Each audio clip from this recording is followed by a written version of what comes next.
Merci à vous tous de vous joindre à ce webinaire sur, l'après-bilan carbone. On va parler d'actions concrètes à implémenter, à mettre en œuvre, dans votre gestion IT pour réduire, son empreinte environnementale. Moi je suis Laurent Barbezieux, je suis un des cofondateurs d'Axio. Donc on est une, plateforme, qui aide les entreprises à mesurer et réduire leur empreinte carbone. Un des enjeux quand on fait un bilan carbone, c'est forcément le numérique, vu qu'il n'y a pas d'entreprise sans numérique. Nous, on a des partenaires qui aident nos clients à ensuite mettre en œuvre des actions concrètes. C'est dans ce cadre qu'on a organisé ce webinaire avec Resilient. Mmh. Si je peux juste pareil nous introduire en juste une ou 2 phrases. Nous Resilient, on est le partenaire, IT nouvelle génération des PME et notre activité consiste à justement accompagner les organisations dans, la simplification de leur gestion de parc, mais aussi, le fait de la rendre plus responsable et plus durable. Donc c'est pour ça qu'effectivement, on a décidé de lancer avec Laurent ce webinaire. Très bien. Pour, rappeler, je pense qu'avec les rapports du GIEC, tout le monde est un peu sensibilisé au sujet, surtout si vous êtes présent dans ce webinaire. Pour rappeler l'ampleur du défi auquel collectivement on doit faire face, ce que vous voyez ici, c'est les émissions, mondiales de gaz à effet de serre sur les 30 dernières années. Donc on voit que ça monte, gentiment, ce qu'on doit faire pour jusqu'à la fin du siècle, c'est-à-dire, une décroissance, inédite, des émissions. Ce qu'on voit, c'est qu'on a des politiques actuelles qui nous amènent bien au-delà des 2 degrés, et que la cible qu'on voit tout en bas de 1,5 degré, c'est quelque chose qui s'apparente sur les 20 prochaines années à avoir un covid en plus par an, en termes de décroissance des émissions. Sans vouloir tuer le suspense, ça va être compliqué d'être à 1,5 degré, mais chaque dixième de degré compte. Faut pas se dire: «Bon, dans ce cas, on vise 2 degrés», parce qu'en fait, c'est même pas garanti qu'à 2 degrés, les choses, aillent bien. Le message, clé, c'est: il va falloir s'en occuper et il va falloir s'en occuper maintenant. C'est ce qu'on met sur la page suivante.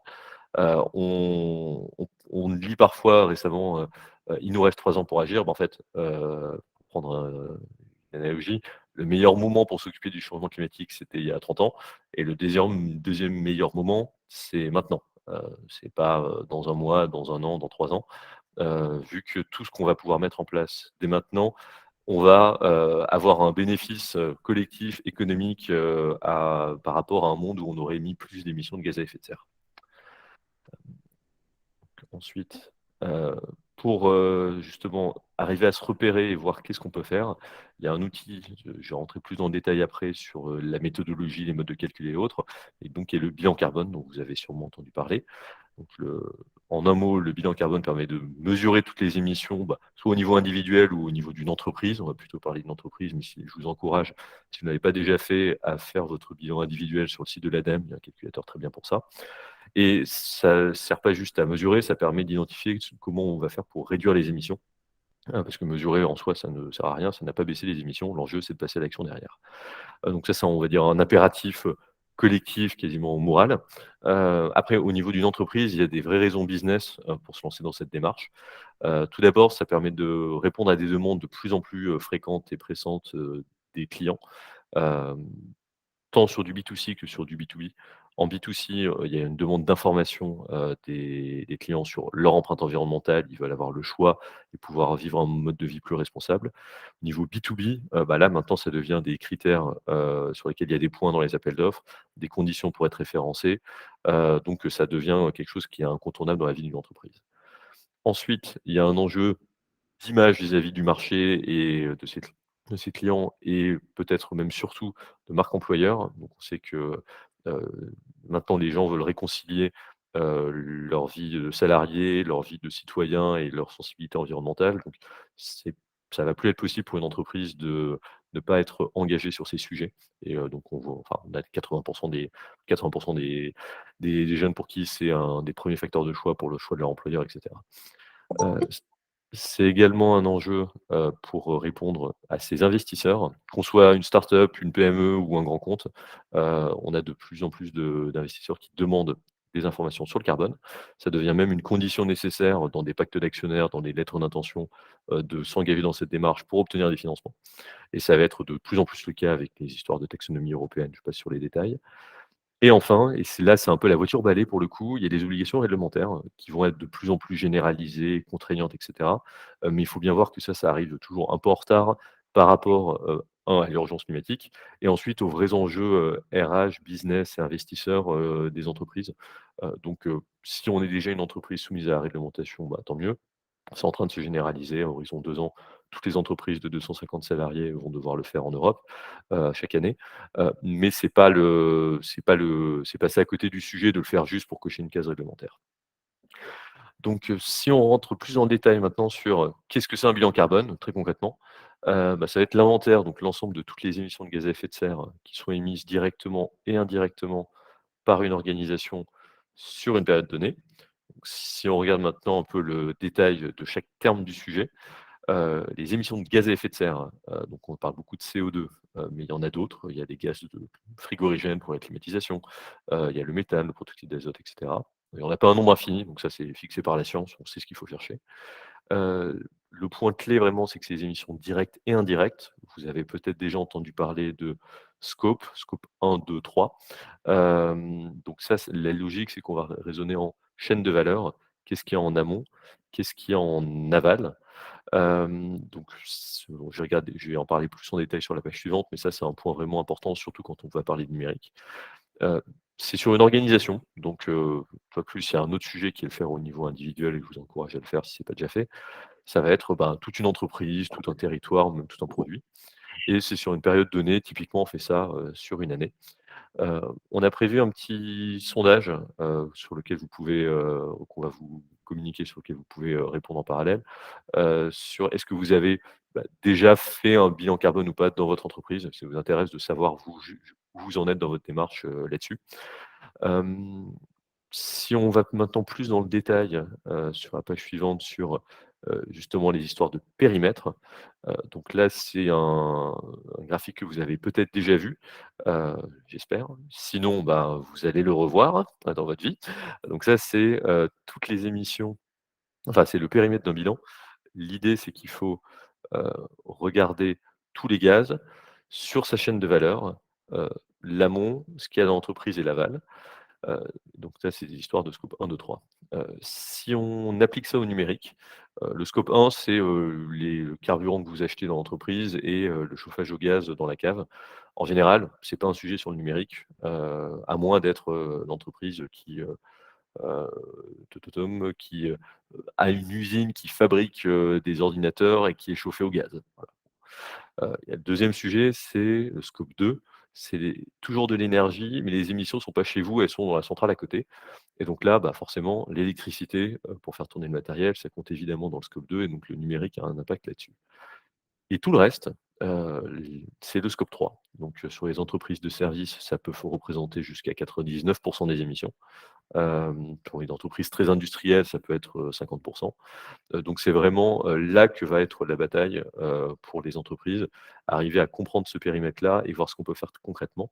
Ça va être les déplacements des salariés, soit du quotidien, soit quand ils se déplacent en train, en avion. Ça va être tous ces achats, toute sa logistique, tous les déchets, donc c'est un sujet vaste, et malheureusement, on va pas pouvoir, si on veut vraiment réduire les émissions, on va être obligé de commencer à regarder ça. Si on applique ça au numérique, tout le matériel informatique qu'on achète ou qu'on loue, il est dans le scope 3. On n'a pas le camion qui allait chercher les minéraux dans la mine, on a acheté ça chez, Apple ou on a fait un contrat avec Resilient, donc les émissions, elles sont en amont. Il y a la fin de vie des matériels, c'est aussi en scope 3.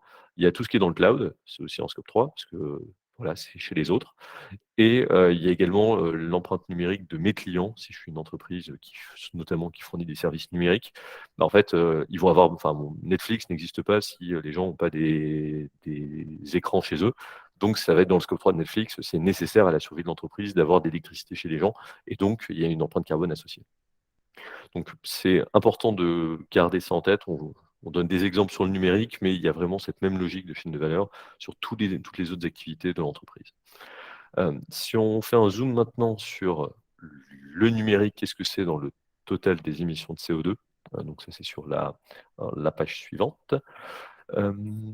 Laurent, Ouais, je t'arrête juste 2 secondes ouais, parce que bien sûr. on fait effectivement le pôle sur, la première question, votre organisation a-t-elle déjà fait un bilan carbone? Oui. Là, on vient de publier la réponse. Je ne sais pas si elle apparaît sur, l'écran? Ah, tout à fait. Alors, on a, oui pour 4 personnes, c'est en cours pour 2, non pour une. Et donc on a quelques personnes qui n'ont pas encore répondu, donc on vous invite à y répondre. Oh, je crois qu'on a arrêté le pool en l'occurrence pour cette OK, première question, mais c'est intéressant, autant c'est pour de moi. voir à peu près donc les personnes qui sont présentes aujourd'hui. Donc, on voit que c'est quand même une majorité de gens qui l'ont fait ou c'est en cours. Donc, c'est déjà intéressant d'avoir cette info en tête. Et je te laisse reprendre ta présentation. Ah, merci, effectivement, j'avais pas vu le petit sondage, à côté. Donc voilà, on voit qu'il y a un sujet de mesurer sur toute la chaîne de valeur, sur, plein de choses à la fois. Si on restreint maintenant uniquement sur la partie numérique, le numérique, ça représente quelle part des émissions dans le monde? C'est environ 4 et c'est en croissance. 4 est-ce que c'est beaucoup? Ben, c'est 4 fois les émissions de la France. La France, c'est 1 de la population dans le monde, 1 des émissions, OK? C'est autant que tous les avions dans le monde, ce qui est quand même assez saisissant comme comparaison et c'est un tiers de, tout le transport routier mondial. Donc on peut se dire 4 c'est pas grand-chose, mais en fait, il y a plein de secteurs dans l'économie. Il faut nourrir, loger, enfin et donc forcément, chaque secteur est que quelques pourcents du sujet, mais tous les secteurs vont devoir faire des efforts massifs parce que tous les secteurs vont devoir réduire leur empreinte. C'est pas négligeable et surtout, c'est un des secteurs sur lesquels il y a vraiment une forte croissance des émissions. Donc il va falloir inverser la tendance sur le numérique, donc on a un vrai challenge collectif là-dessus. Si ensuite on regarde, sur une entreprise, d'où viennent les émissions du numérique, il y a toute une partie collaborateurs sur laquelle on va parler plus en détail, enfin Audrey va en parler plus en détail après, sur, bah, la fabrication des équipements, l'électricité qui permet de les faire tourner et la gestion de leur fin de vie. Il y a également quand c'est pertinent, tout ce qui se passe chez les clients. Après, on peut être sur les entreprises pas du tout, avec des services numériques, auquel cas cette partie-là, on l'oublie. Mais il y en a quand même pas mal où il y a besoin de numérique en face. Donc il y a aussi des équipements à fabriquer, de l'électricité, une fin de vie. Et là, il y a, des enjeux typiquement d'éco-conception numérique, faire que ce qu'on se fournit comme service ne force pas de ses clients à devoir prendre du matériel plus puissant et cetera. Et pour que tout ça fonctionne ensemble, on a du cloud sur lequel concrètement il y a bon, c'est des serveurs sur lesquels il y a du stockage de données et des calculs qui se font. Donc sans ça, les ordinateurs aujourd'hui ont un peu de mal à parler entre eux et on a également des réseaux télécoms, bah, là on déploie la 5G, qui eux ont également une consommation d'énergie et sur lesquels il faut déplacer, enfin il y a environ, 7 ou 8 millions d'antennes relais dans le monde par exemple, qui elles-mêmes consomment beaucoup d'énergie et qui ont une durée de vie assez, limitée donc il faut régulièrement les renouveler. Donc voilà, en termes, de paysage, ce qu'on doit couvrir quand on parle de numérique pour une entreprise, quand on fait un bilan carbone complet. Et si on met maintenant, et ce sera la fin de cette introduction, quelques chiffres à ordre de grandeur, sur l'empreinte du numérique, notamment, la partie utilisation, donc plus électricité versus la fabrication. On voit qu'au niveau mondial, sur tout le numérique, c'est moitié-moitié. Donc après, si on est juste sur l'Europe, juste sur les entreprises, les chiffres peuvent changer, mais ça, c'est, pour avoir vraiment la vision globale. Hem, sur la partie de droite, on a mis 2 exemples. Fabriquer un MacBook, c'est 150 kg de CO2. Fabriquer un iPhone, c'est 50 kg. Donc 2 points intéressants. Un iPhone, c'est beaucoup plus que 3 fois plus léger qu'un MacBook. Pourtant, ça émet que 3 fois moins, parce que plus on miniaturise, plus ça consomme de l'énergie, plus c'est compliqué, donc plus il y a d'émissions. Et ensuite, pour donner un autre ordre de grandeur, en pour être, on va dire, à l'équilibre en termes d'émissions, le budget d'un Français va être de 2 tonnes de CO2, là où aujourd'hui on est à 9 tonnes. Heu, 150 kilogrammes, on n'est pas loin de 10 de son budget carbone, tout compris, alimentation, déplacement, logement et cetera. Donc on voit que c'est des matériels qui ont quand même une empreinte significative et il va y avoir un enjeu de les faire durer et de les amortir le plus longtemps possible. Après, si on bascule sur la partie de gauche, sur la partie utilisation, bah, là, on compte en watts, donc c'est combien d'électricité on consomme. Donc un PC, c'est environ 50 watts. Un smartphone, c'est beaucoup plus efficace parce que c'est sur batterie, c'est 2-3 watts, ça dépend ce qu'on fait dessus. Et pour avoir un équivalent carbone derrière, il y a un concept qu'on appelle l'intensité carbone de l'électricité. Bon, on est en pleine campagne présidentielle, donc on en a un peu parlé. En France, on est à 60 grammes de CO2 par kilowattheure, grâce au nucléaire et aux renouvelables. En Allemagne, on est à 6 fois plus, parce qu'ils ont plein de charbon et qu'ils ont décidé de fermer leurs centrales nucléaires et qu'ils essaient de faire plein de nucléaire, mais de renouvelable, mais c'est compliqué. En Pologne, on est à 10 fois plus d'émissions qu'en France, par kilowattheure. Donc tout de ça découle plein d'enjeux. On a intérêt à mettre les data centers plutôt dans les pays bas carbone. On a intérêt à avoir des réseaux qui consomment le moins possible. On a intérêt à mettre en veille ces appareils. On a intérêt à faire durer le plus longtemps possible son matériel. Donc voilà un peu les ordres de grandeur, quand on parle d'empreinte du numérique. Et maintenant, je vais laisser Audreyne, expliquer concrètement dans une entreprise, qu'est-ce qu'on peut faire pour réduire cet impact? Super, merci Laurent pour la transition. Donc maintenant, après avoir parlé du numérique, de l'univers numérique dans sa totalité et à travers le monde, parce que donc le rapport du Shift Project expose l'impact du numérique dans le monde entier. On va se recentrer à présent donc sur le numérique au bureau et en Europe. Donc, il y a une étude qui a été sortie par l'INR, donc l'Institut du numérique responsable, pour étudier donc la maturité des organisations européennes en 2021. Et les chiffres qui en ressortent sont quand même assez parlants. L'info clé à retenir, je pense, de tout le rapport, c'est que la fabrication des équipements de bureau va être responsable de 77% des émissions carbone d'une organisation, qui est quand même extrêmement significatif. Et de cette information clé va découler la préconisation principale qui est recommandée non seulement par l'INR, mais aussi par d'autres experts comme le greenIT.fr, par exemple, qui préconise le fait d'allonger la durée de vie des équipements. Ça va vraiment être ça, la préconisation principale à travers tout le webinaire. Et je vais donc vous poser une petite question avant de vous présenter nos 5 actions concrètes à implémenter au sein de vos entreprises.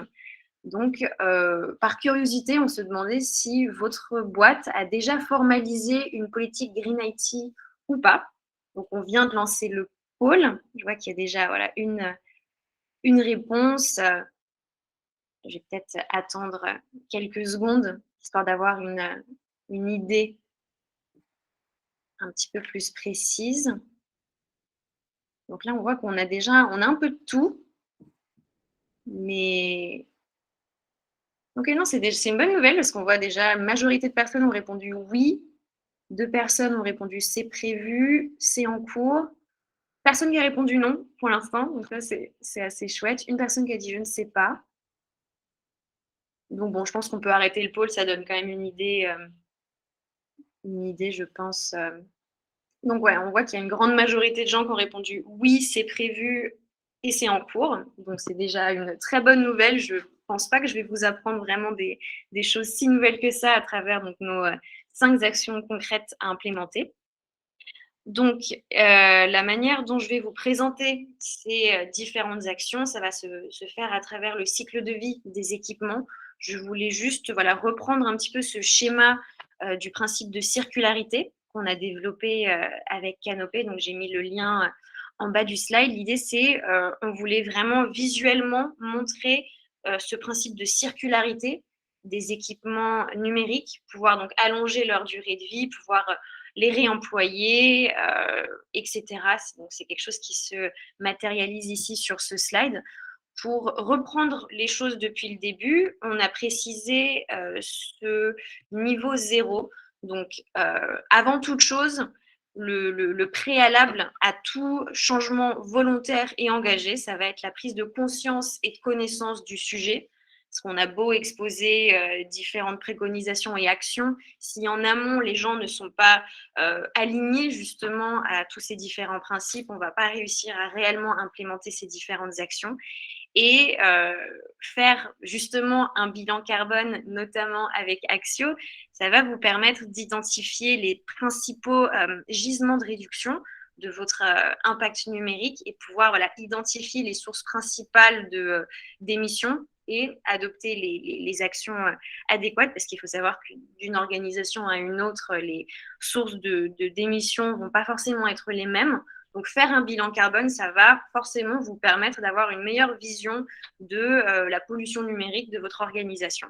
Et c'est quelque chose qui va être piloté soit par le département RSE ou RH en fonction de l'organisation, d'une boîte à une autre, ça ne va pas être piloté par les mêmes départements. Mais on tenait à préciser que c'était quand même un préalable, cette prise de conscience à travers le bilan carbone. Après avoir entrepris cette action, avant même de passer à la phase d'achat, c'est important de rationaliser les besoins d'une entreprise. Parce que comme on expliquait précédemment, c'est vraiment la phase de fabrication des équipements qui va peser le plus. Donc, avant toute chose, pouvoir réduire, optimiser le nombre d'équipements par employé, ça va vraiment avoir un impact assez considérable. Et c'est pour ça qu'on a exposé ces deux exemples ici sur le slide. Premier point, adapter l'usage qui est fait des équipements pour chaque poste. Parce que effectivement, un développeur ou une personne qui va utiliser un équipement pour de la simple bureautique, ça va pas être les mêmes besoins, ça va pas être les mêmes usages. Et il existe aujourd'hui nombre de logiciels ou d'applications qui permettent d'utiliser un équipement pour des usages personnels et professionnels, comme par exemple, nous on utilise en interne le logiciel Ringover, qui permet d'utiliser donc son propre téléphone et pouvoir switcher de pro à personnel. Et voilà, ça c'est quelque chose qui va permettre donc de réduire le nombre d'équipements par employé. Et pour donc faire le pont directement avec la politique BYOD, donc Bring Your Own Device, c'est encore une fois quelque chose qui va être fait au cas par cas, dans le sens où il faut que cette politique soit compatible avec une gouvernance IT qui va être à la fois agile et flexible. Et c'est pour ça que c'est quelque chose de plus accessible pour les petites ou moyennes entreprises, ou alors les startups et les scale-up. Dans le sens où c'est une politique qui va être compatible avec une gouvernance IT dans laquelle on n'a pas ce besoin d'harmonisation du parc. Et c'est une solution qui peut être des fois un petit peu compliquée si, par exemple, un employé a un équipement qui a une date de fabrication antérieure aux différents logiciels de sécurité qui sont employés en interne. Et c'est pour ça que c'est important de pouvoir regarder dans quelle mesure c'est possible d'implémenter ce type de politique qui va avoir un impact considérable puisque ça va réduire le nombre d'équipements par personne. Après, avoir rationalisé les différents besoins utilisateurs vient la phase de consommation responsable. Donc, c'est quelque chose qui va avoir le plus d'impact à travers le cycle de vie pour vraiment donc, vérifier l'adéquation entre les équipements qui vont être achetés ou loués et les réels besoins des différents utilisateurs. Donc, pour le premier exemple, il y a cette solution de l'économie de la fonctionnalité. Donc, louer les équipements ou choisir la solution de leasing va être extrêmement intéressant dans la mesure où ça va permettre de lisser la charge IT et mieux piloter ses dépenses. C'est quelque chose, pour donner un exemple comme ça, c'est quelque chose qu'on a fait avec un de nos clients meilleurs agents pendant le Covid. Donc, pendant la phase de confinement, Meilleurs Agents avaient besoin d'une 50aine d'ordinateurs pour ces différents collaborateurs qui travaillaient donc de chez eux. Nous, on leur a proposé cette solution de location pendant 6 mois. On a proposé des équipements aux différents collaborateurs qui travaillaient de chez eux. Et à la sortie du confinement, on a pu récupérer tous les équipements et par la suite les remettre dans la boucle du numérique circulaire. Donc ça, pour plein de raisons différentes, ça peut être une solution extrêmement intéressante puisqu'elle permet le fait de remettre dans la boucle les équipements après leur phase d'utilisation et non pas tout simplement après les stocker dans un placard ou les oublier. Donc ça, premier exemple, le choix de la location fonctionnelle ou du leasing, ça permet donc de rentrer dans cette logique de l'économie de la fonctionnalité et de favoriser donc l'usage à la possession ou à l'achat. Et puis, on voulait bien revenir aussi sur le choix d'équipements reconditionnés. Parce que pour rappel, un équipement reconditionné, c'est un appareil qui a été donc nettoyer, réviser, tester et contrôler pour voilà, le fait de remettre à un état proche du neuf un équipement avec une date de fabrication un petit peu plus antérieure au neuf. Et ça va avoir un impact considérable d'un point de vue environnemental. Parce que donc la dernière étude sortie de l'ADEME montre que l'impact d'un smartphone reconditionné est équivalent à 10% de celui d'un équipement neuf, parce que forcément, ça nous permet d'utiliser un équipement qui a déjà été fabriqué. Et encore une fois, c'est la phase de fabrication qui est la plus impactante. Et non seulement ça a des avantages d'un point de vue environnemental, mais également sur l'économie, dans le sens où un appareil reconditionné peut aller jusqu'à 75% moins cher que du neuf. Donc, c'est un choix intéressant pour réaliser des économies en carbone, mais également en euros. Et il y a également d'autres solutions si c'est vraiment pas compatible avec la gouvernance IT d'une organisation en question. On peut aussi se tourner vers les produits qui sont éco-conçus ou qui ont des écolabels. Parce que voilà, un équipement qui est éco-conçu va être plus facilement réparable, remis à neuf, qu'un équipement qui n'a pas été conçu de cette manière-là. Et il existe sur le marché un tas d'écolabels.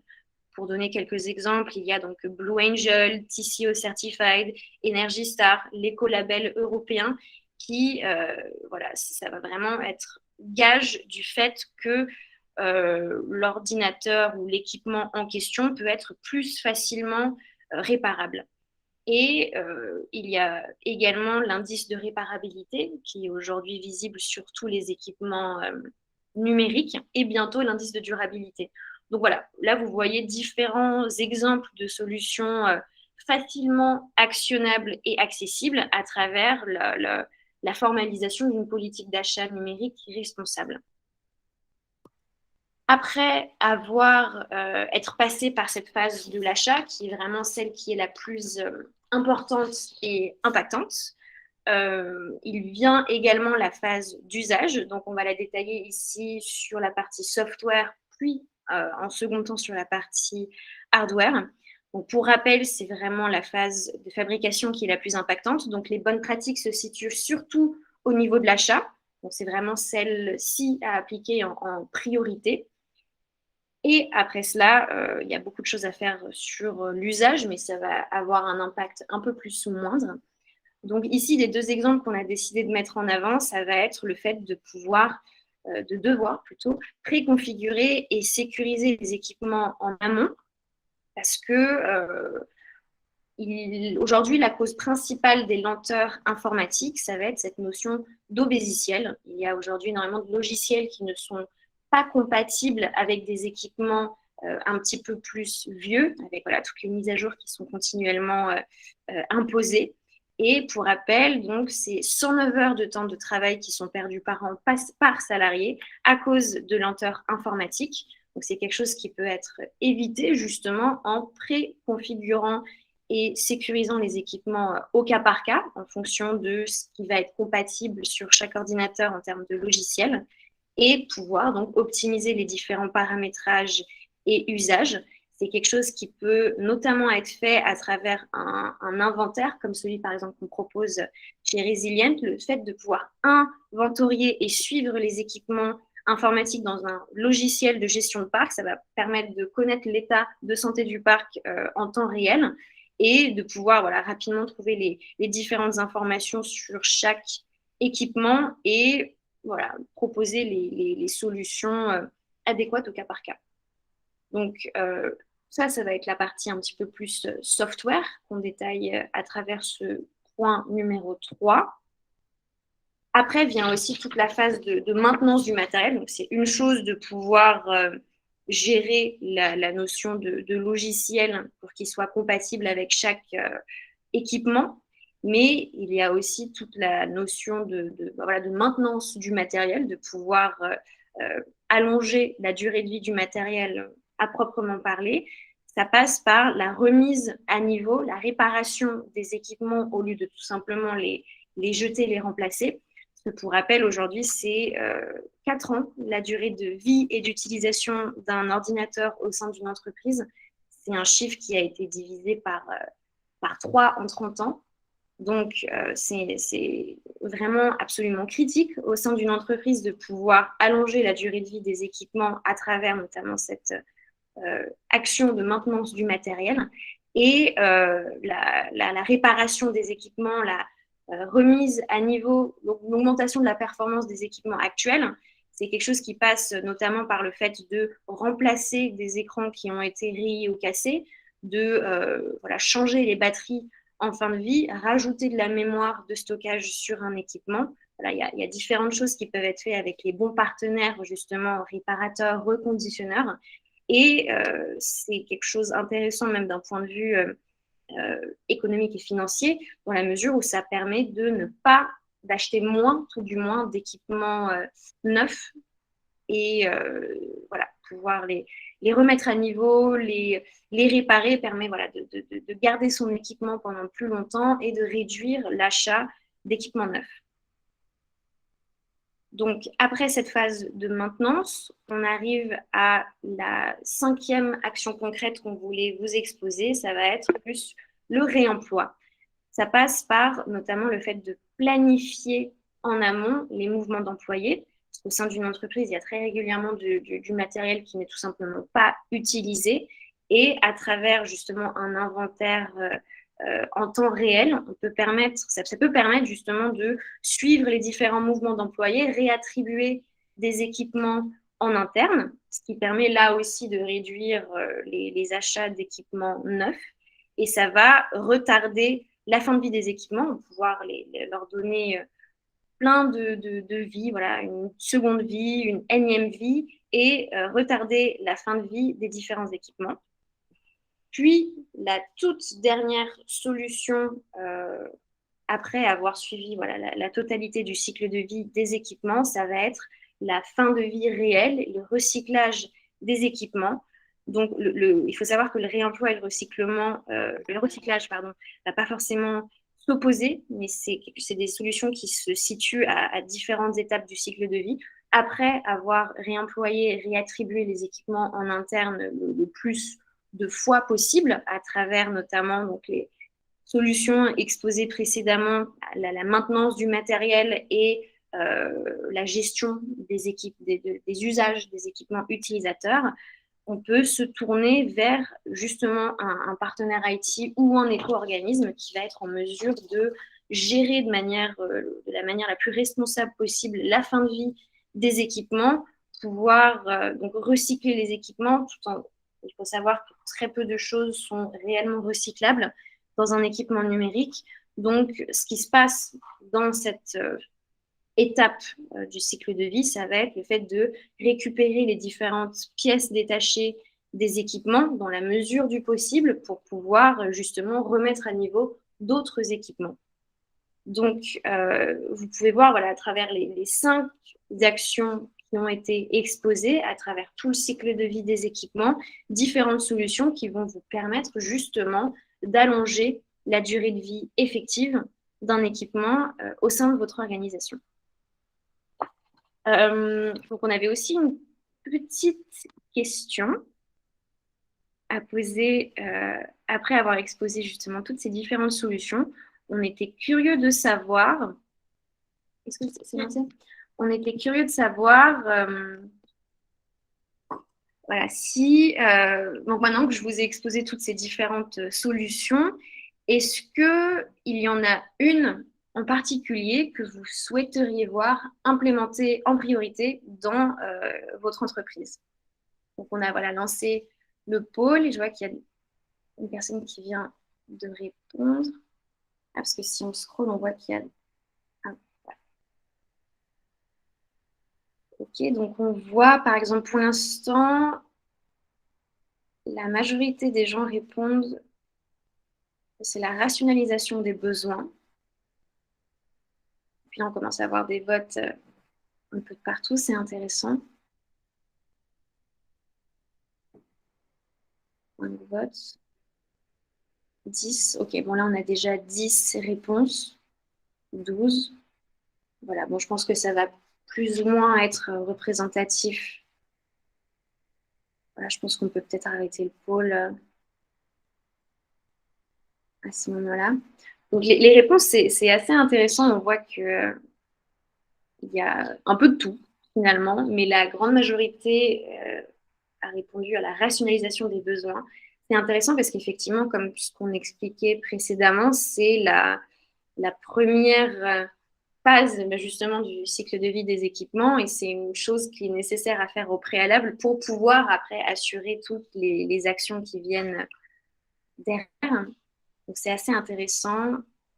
Bon voilà, on a un petit peu de tout, mais c'est cool de pouvoir voir ces différentes choses. Donc maintenant qu'on vous a vraiment exposé voilà, ces 5 différentes solutions, on voulait juste pouvoir présenter une petite conclusion générale. Donc voilà, je me suis peut-être énormément répétée à travers cette intervention, mais c'est important que vous sortiez de ce webinaire avec cette information en tête, que la grande majorité des impacts est réellement liée à la fabrication des équipements. Donc tout se joue à ce moment-là. Donc vraiment tout ce qui vient avant la phase d'achat et pendant la phase d'achat. Et on voulait vraiment que vous sortiez quelque part de ce webinaire avec des bonnes nouvelles, dans le sens où les actions qu'on vous a exposées précédemment ne sont finalement pas si nouvelles ou compliquées que ça. Je ne sais pas si je vous ai vraiment appris des choses nouvelles au fond, mais très peu d'organisations implémentent justement ces actions en interne. Parce que les chiffres qui ressortent justement de l'étude de l'INR que je vous ai exposé au tout début montrent que seulement 7% des équipements de bureau sont achetés reconditionnés et que seulement 34% des équipements de bureau bénéficient d'une seconde vie. Donc, on voulait vraiment quelque part montrer cette bonne nouvelle. La bonne nouvelle, c'est que ça va être relativement facile d'avancer sur le sujet et d'avoir un réel impact dans la mesure où voilà, le choix des équipements et la gestion des équipements en interne peut réellement réduire l'impact carbone du numérique au sein d'une organisation. Et pour aller même plus loin, on se rend compte que la digitalisation non maîtrisée des organisations amène donc non seulement un impact environnemental considérable, mais également des surcoûts économiques. Donc faire le choix d'adopter le Green IT, ça va pouvoir permettre des économies en carbone, mais également en euros et des gains de temps considérables si la structure est vraiment bien structurée justement au niveau de l'organisation. Donc, des questions voilà, on a fini avec notre conclusion et maintenant, si vous avez des questions, des remarques ou quoi que ce soit, voilà, maintenant on a le temps de l'échange. Et donc, on a des questions, peut-être qu'on peut les prendre par ordre où elles ont été posées. Donc, je vois une première de Pablo sur quel est l'impact des outils de travail en distanciel, Trello, Zoom, Teams, Drive, etc. Donc celle-là, je peux tenter une réponse. Alors, le premier point, c'est que se poser la question de cet impact, il faut se dire par rapport à quoi? C'est-à-dire que si ça a permis d'éviter des déplacements, si ça permet d'éviter d'acheter des ordinateurs qui ont des plus gros disques durs, en fait, ça va avoir un impact, globalement, positif et même qui peut être très, très largement positif si on parle d'éviter des déplacements parce qu'une visio sera toujours infiniment moins que, se déplacer, en voiture, en avion et autres. Ensuite, si on veut rentrer plus dans le détail de la quantification de l'impact de ces différents services, la première remarque, c'est qu'il y a souvent des chiffres farfelus et que si on veut vraiment avoir la vérité sur l'impact d'une heure de Zoom, d'une heure de Teams, la seule manière de le faire, c'est que Zoom ou Microsoft fassent leur bilan carbone, parce que c'est eux qui ont accès précisément au nombre d'heures en HD, loadé, les différents serveurs, etc. Tout autre chiffre qu'on va voir qui n'émane pas d'eux, et il peut y avoir un facteur 10 d'erreur dessus. Donc nous, on a fait par exemple un empreinte carbone sur des emails. On voit souvent passer des vieilles études il y a 10 ans qui disent 4 grammes par email. Bon, nous, on a fait étude avec un acteur qui fait des emails, on est à 0,2 grammes. Donc, on a un facteur d'écart assez important. Ça dépend de la taille, etc. Donc, la bonne nouvelle là-dessus, c'est que les acteurs y travaillent. Donc, les chiffres vont être de plus en plus précis. Si on regarde plus en détail, le cloud, le cloud, c'est pas très transparent, ce qui s'y passe. La consommation de son PC, en soi, de toute façon, s'il était allumé, marginalement, allez, Teams fait un peu plus tourner les ventilos parce qu'il n'est pas très bien optimisé. Mais en soi, être sur son PC, sur un Zoom ou à travailler sur Outlook, en watts, sur son PC, c'est pas énorme la différence, c'est même marginal. Et il y a un enjeu qui paradoxalement est peut-être plus important, c'est, si on commence à vraiment parler de télétravail, le sujet du double équipement de ses collaborateurs, où pour le coup, bah, en fait, on va dupliquer le matériel. On a bien vu que c'était là qu'il y avait l'essentiel de l'impact. Donc, en synthèse, tout ce qui permet d'éviter des déplacements, de travailler en distanciel, de toute façon, il faut le faire, même si on n'est pas, on manque encore un peu de chiffres là-dessus, parce que toutes les études indiquent qu'il y a plusieurs un facteur, 10 à 100, en termes d'économie par rapport, au fait d'avoir des déplacements. L'enjeu ensuite, c'est éviter d'avoir trop de double équipement et ensuite, si on veut vraiment avoir des chiffres ultra précis, on doit un peu attendre que nos amis, Trello, Zoom, Teams et autres, fassent le boulot, pour arrêter d'avoir des querelles de chiffres qui sont sur des hypothèses. Je ne sais pas si ça répond à la question, mais voilà, c'est, l'état de l'art tel qu'on le voit. Hem, Après je peux lire la question suivante de Henri, heu, donc de rien Pablo. Qui sont les mauvais élèves? Les grands groupes ont des parcs plutôt très âgés, moyenne à 5 ans, et les DSI sont challengés sur les coûts et font durer le matériel le plus longtemps possible. Y a-t-il encore un gisement? Si oui, où? L'ADEME ne se prononce pas sur une durée supérieure à 7 ans. Hem, Question pas évidente. Alors juste sur, l'ADEME, effectivement, ils ont pris, une convention de durée de vie de 7 ans. Dans l'absolu, oui, tout ce qu'on arrive à faire durer plus longtemps, on l'a vu, c'est, le mieux. Je pense sur les grands groupes, il y a un enjeu justement de ouais, après je laisse, Audreyne, compléter, mais il y a quand même des enjeux de rationalisation des demandes, enfin, si ça n'a pas déjà été fait, des besoins. Parfois, il y a des matériels en double ou il peut y avoir du matériel heu, qui attend, une réparation et qui n'est pas réutilisé. Donc il y a optimiser au maximum le parc qu'on a, si ça n'a pas déjà été fait. Et selon les entreprises, il peut y avoir tout un enjeu sur la partie salle des serveurs où, en soi, quelque chose de bien géré dans un cloud, consomme moins qu'une salle de serveur qu'on gère chez soi. Donc ça peut être un enjeu si d'un point de vue sécurité et autres, ça passe. Je ne sais pas si Audrey, côté asienne, vous avez des éléments complémentaires sur cette question qui est pas triviale.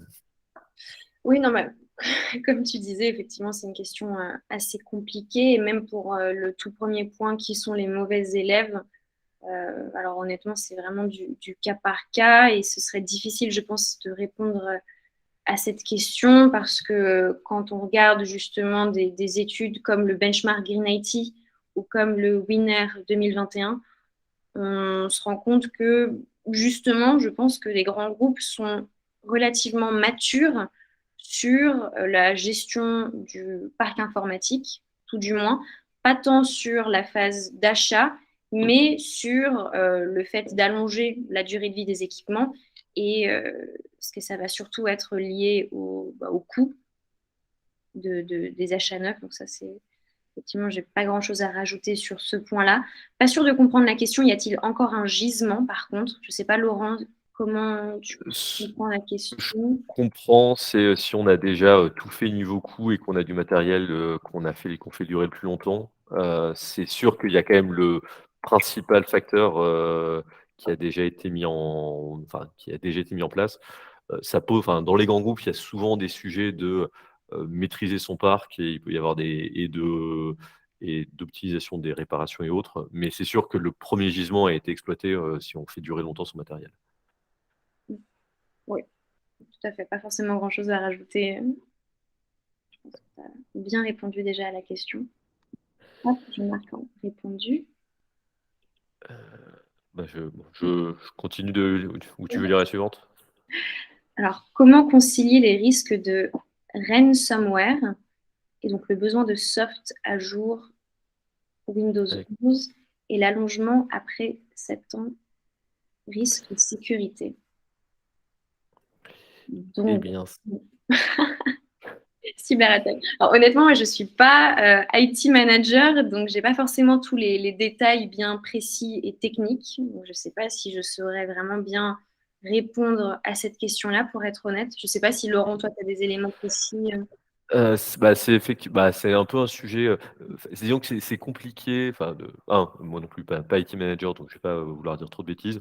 Ce qui est sûr, c'est que, l'industrie côté OIM, OS et autres, ont ils sont en train de comprendre qu'il y a un enjeu de, rétrocompatibilité logicielle, et typiquement de mémoire côté Apple, les mises à jour, iOS, remontent jusqu'à l'iPhone 6S, alors qu'avant ils gardaient pas du tout autant de générations. Bon, Windows là avec, de mémoire, Microsoft avec Windows 11, c'était un peu une vaste blague, donc c'est pas compatible avec du vieux matériel et cetera. Donc eux, ils sont en train de comprendre que c'est, dans leur roadmap. Donc, je pense que c'est un problème qui est pas directement à la main d'une entreprise, sur l'aspect fondamental de, rétrocompatibilité, software-hardware. Mais donc ça, c'est d'autres acteurs de la chaîne de valeur qui vont s'en occuper.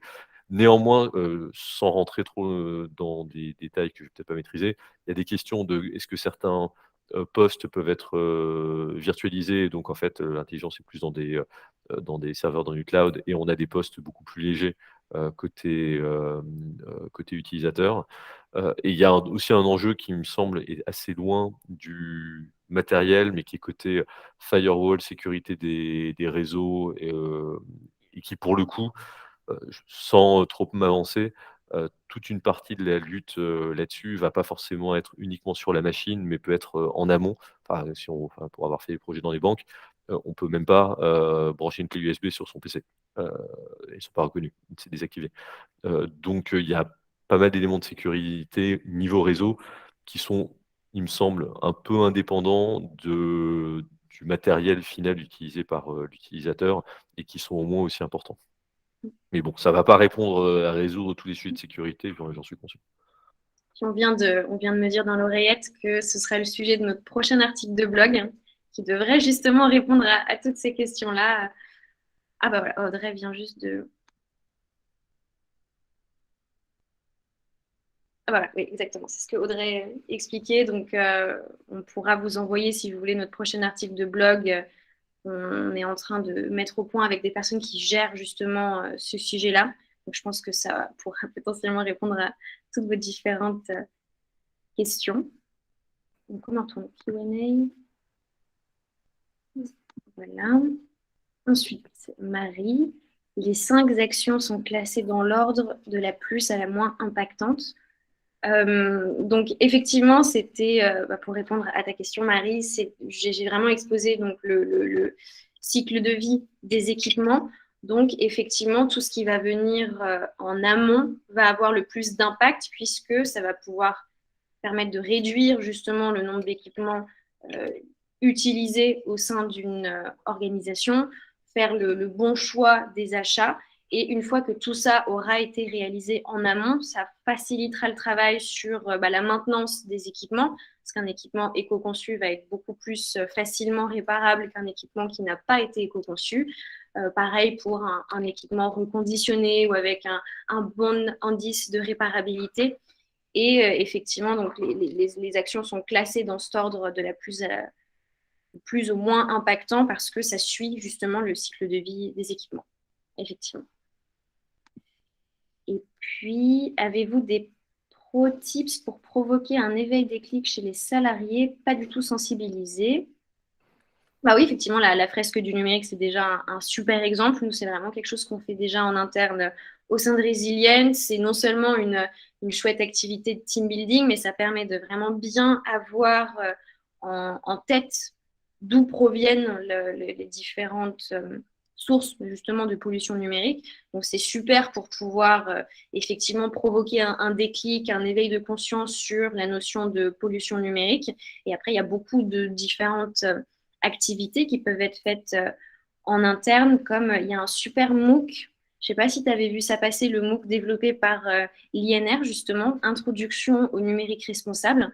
Nous, c'est quelque chose qu'on fait, par exemple, en interne. Chaque fois à chaque arrivée d'un nouveau collaborateur, on lui fait suivre le MOOC et on lui finance la certification de connaissances NR Ça permet voilà, d'avoir à l'arrivée toutes les infos en tête sur le numérique responsable et la pollution numérique en parallèle avec la fresque du numérique. Donc, tu as déjà ces deux activités-là qui sont très cool à faire sur la phase de sensibilisation.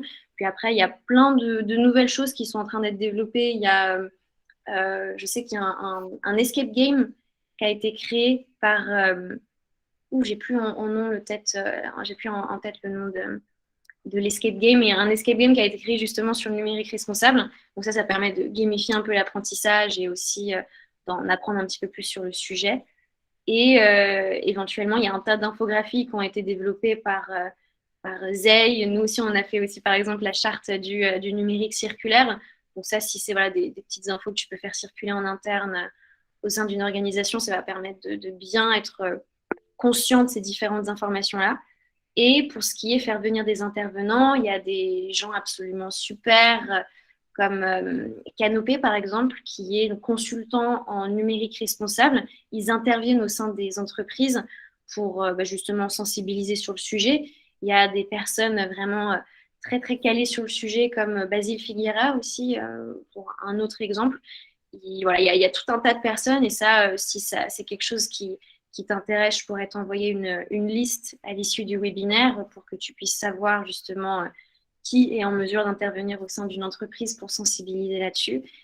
Et une reco de lecture film, il y a le livre qui a été rédigé par Inès Leonarduzzi, Réparer le futur du numérique à l'écologie. Ça aussi, c'est une super lecture, par exemple, où il y a même les deux bouquins de Guillaume Pitron qui portent justement sur l'impact du numérique, qui sont très intéressants. Et après, tu as des livres un petit peu plus concrets, comme les 115 actions de l'éco-conception. Il me semble que c'est ça le nom du bouquin, du dernier bouquin de Frédéric Bordage. Donc ça, après, si c'est quelque chose qui vous intéresse, on pourra faire une liste justement de différentes références, et on pourra très bien vous l'envoyer à l'issue du webinaire, et ça vous permettra justement d'introduire le sujet au sein de votre organisation. Et là-dessus, je pense que tu as quasiment tout dit. Moi, j'ai aussi en tête un ou deux petits trucs. Alors, Basile, je recommande, c'est avec lui qu'on avait fait notre fresque du numérique. Dans les autres ateliers, au-delà de Fraise du climat, Fraise du numérique, il y a l'atelier 2 tonnes qui est très bien aussi, où en fait on mesure une empreinte individuelle, on voit au niveau mondial ce qui se passe et comment on peut collectivement converger vers 2 tonnes. C'est pas mal, notamment une fois qu'on a fait un bilan carbone entreprise, parce que ça permet aussi de voir les 3 échelles, entreprise, euh, pardon, euh, collectif, niveau national, entreprise et individuel. Il y a également l'atelier MyCO2 qui a été monté par Carbon 4, qui est un atelier collectif empreinte individuelle qui est très bien fait. Juste pour compléter, sur un conseil de lecture, il y a une BD, Un monde sans fin, qui est celui qui avait les dessins, c'est celui qui avait fait Quai d'Orsay, j'ai oublié son nom. Et par contre, l'histoire, c'est en fait les conférences de Jean Covici. Et on l'a offert à certains de nos clients, tout le monde trouve ça très bien. Donc ça peut être un cadeau d'entreprise sympa plutôt que un sac à dos floqué du nom de sa boîte. Mais voilà. Mais sinon, effectivement, je souscris à tout ce qu'a dit Audreyne sur les autres idées.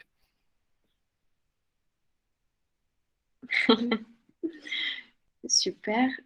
Ensuite, je vois qu'il y a deux dernières questions. On va essayer d'y répondre de la manière la plus rapide possible.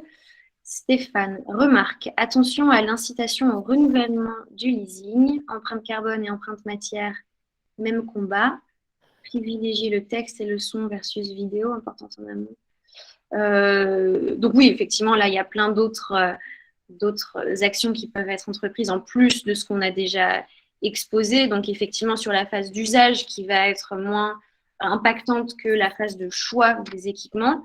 Donc le fait de, comme vous dites, privilégier le texte ou le son versus les vidéos, parce qu'effectivement, pouvoir enlever les vidéos lors des meetings visio, ça va avoir un impact positif en termes de carbone. Importance en amont des services de marketing digital. Question, travaillez-vous sur des FE précis pour mieux distinguer les matériels? Alors là-dessus, je peux peut-être rebondir sur cette partie. Donc l'FE, c'est des facteurs d'émission, c'est ce qui permet de faire l'équivalent carbone. Donc là-dessus, plusieurs éléments de réponse. Certains fabricants publient leurs analyses de cycle de vie produit, donc on a l'empreinte carbone des différents matériels informatiques, sans que la question va au-delà. Et donc, si on parle des matières, en fait, on a au-delà de la base carbone, on a des bases de type la base EcoInvent, qui est un peu la base de référence des analyses de cycle de vie, que nous, on utilise pour faire des bilans carbone, pour être plus précis et distinguer différents types de papier, etc. etc. Et on s'appuie également sur les données des fournisseurs. Là, on a fait des bilans carbone sur, je sais pas, du champagne. On récupère les données de l'imprimerie, du fabricant de bouteilles, etc., pour être capable de distinguer. Et effectivement, on peut avoir des choses qui sont un peu contre-intuitives. On peut avoir des choses qui sont plus émissives au début, mais qui durent plus longtemps. Donc, si on ne veut pas dire de bêtises, il faut parfois aller assez dans le détail si on veut prendre des bonnes décisions pour réduire les émissions sur son cœur de métier. Sinon, par exemple sur l'IT, on n'est pas sur le cœur de métier. Clairement, je pense que si toutes les entreprises faisaient ce qu'on avait mis en place, on serait déjà, ce que Audrey a évoqué, on serait déjà très bien en termes de trajectoire, quoi. Et peut-être je lis la dernière question d'Émilie. Enfin, et pour Stéphane, s'il y a d'autres questions, on pourra en reparler ensuite par la suite. Pour Émilie, en ce qui concerne les matières premières, métaux rares, etc., indispensables à la fabrication de composants électroniques, y a-t-il des moyens de pondération lorsqu'on dresse un bilan carbone suivant la taille d'un parc ou du produit fabriqué? Eh bien là, oui, ça a partie liée avec la question précédente, où en fait, quand on va il y a 2 choses. Il y a le fait que, quand on parle de métaux rares et autres, on va être sur d'autres indicateurs à impact environnementaux. Nous, on est spécialisé sur le carbone, mais dans une base type EcoInvent, il y a également l'empreinte, matières rares, écotoxicité, empreinte en eau, et cetera. Donc, il n'y a pas juste le carbone. Donc, en l'occurrence, quand on regarde l'étude de l'ADEME, le reconditionné, ça permet quasiment autant d'économies en CO2 qu'en matières rares et autres. Mais il peut y avoir des choses, quand on avait travaillé dans la mode, où, baisser le CO2, ça consomme plus d'eau ou l'inverse. Donc, parfois, on a des facteurs qui sont en conflit. Donc, en soi, les différents types de métaux vont pas forcément changer, vont changer un peu les facteurs d'émission, mais c'est pas en soi pour extraire, quand on fait une mine, on va prendre plusieurs métaux dans la même mine et ça va passer dans le même process. Donc les écarts de facteurs d'émission pour la sortie de tel type de métaux vont être un peu mélangés dans tout le reste du processus. Ce qui est important, c'est d'avoir des données sur le type de matériel, au moins le poids sur les principaux métaux et des infos sur les quelques composants principaux pour être capable d'avoir un facteur d'émission qui est propre. Et c'est sur ça qu'on s'appuie quand on fait des bilans carbone. Donc on n'a pas juste un ordinateur moyen, on a évidemment des facteurs d'émission différents sur les matériels.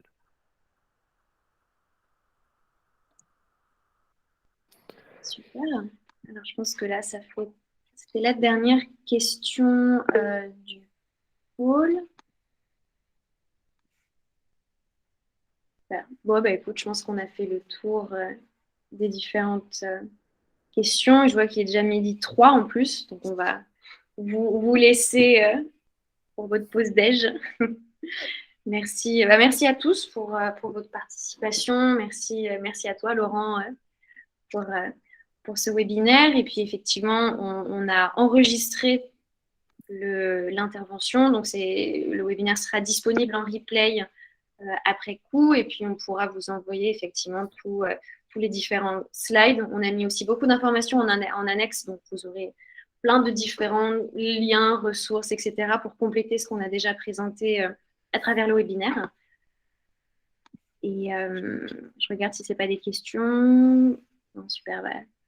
Écoutez, merci à vous et bonne journée à vous aussi.